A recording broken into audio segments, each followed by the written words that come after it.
Bonjour et bienvenue sur Chronique du Maroni pour ce deuxième journal du FIFAC.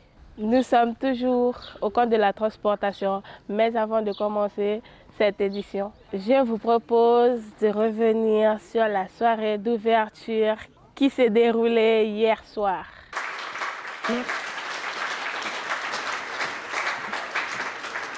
Ce soir, comme chaque soir, notre ville devient le carrefour vibrant de l'Amazonie, le carrefour vibrant des dom-toms, le carrefour vibrant de la Caraïbe.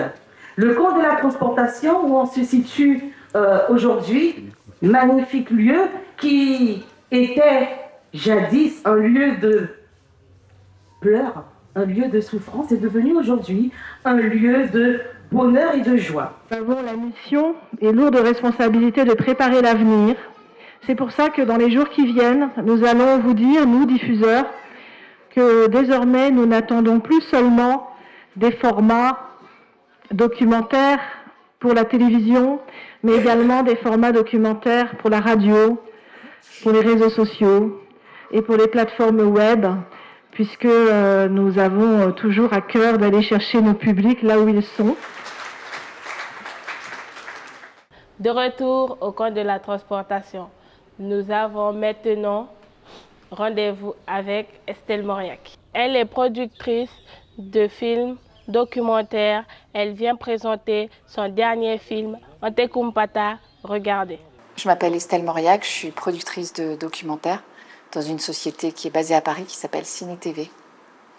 Et donc je suis venue présenter ce documentaire qui est pour moi une avant-première dans le cadre du FIFAC. Le documentaire Antekumpata, le village d'André, raconte à la fois le combat d'un homme et le combat d'un peuple, du peuple Wayana, des Amérindiens Wayana, pour essayer de résister à la pression du tourisme, de l'argent et d'une politique d'assimilation culturelle qui a été exercée par la France à partir des années 70.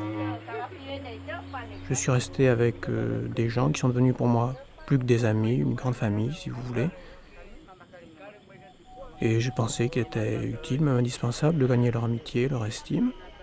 Le rôle d'un producteur, c'est de concevoir avec un réalisateur un projet qu'on va proposer à une chaîne de télévision, qu'on va essayer de convaincre à partir d'un dossier écrit. Et une fois qu'on aura un intérêt d'une chaîne, par exemple France Télévisions, on va monter une petite société pour mettre en place le film avec des équipes techniques, tout le personnel nécessaire pour accompagner le réalisateur. Le plus difficile, c'est d'arriver à convaincre que c'est une bonne idée qu'on propose et que ça va faire un film formidable. C'est pas toujours facile, parce qu'on n'a pas forcément des éléments tangibles, on ne vend pas des images. Mais c'est peut-être la partie la plus difficile. Après, ce qui est parfois compliqué, c'est la mise en place d'un film. C'est vrai que là, en l'occurrence, c'était très loin. On ne pouvait pas venir régulièrement en Guyane. Donc, il fallait que le tournage permette au réalisateur d'avoir toutes les images qu'il souhaitait obtenir. Nous sommes toujours au camp de la transportation. Je vous propose de suivre un groupe du jury lycéen en plein travail. C'est la première fois que je viens au FIFAC. J'apprends plus de choses et c'est très inspirant. Moi, je trouve que c'est une très bonne initiative de faire un festival comme ça ici à Saint-Laurent. Et c'est bien organisé, c'est intéressant, tu ne t'ennuies jamais, tu as toujours quelque chose à découvrir et à faire.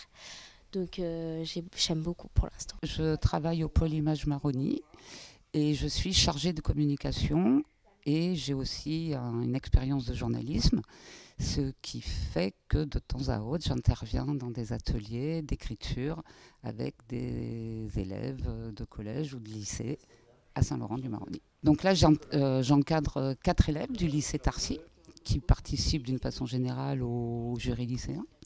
Et là, les 4 élèves avec lesquels on travaille au quotidien, c'est dans l'objectif d'interviewer des professionnels de l'audiovisuel pour faire avoir un regard sur les métiers liés à l'audiovisuel.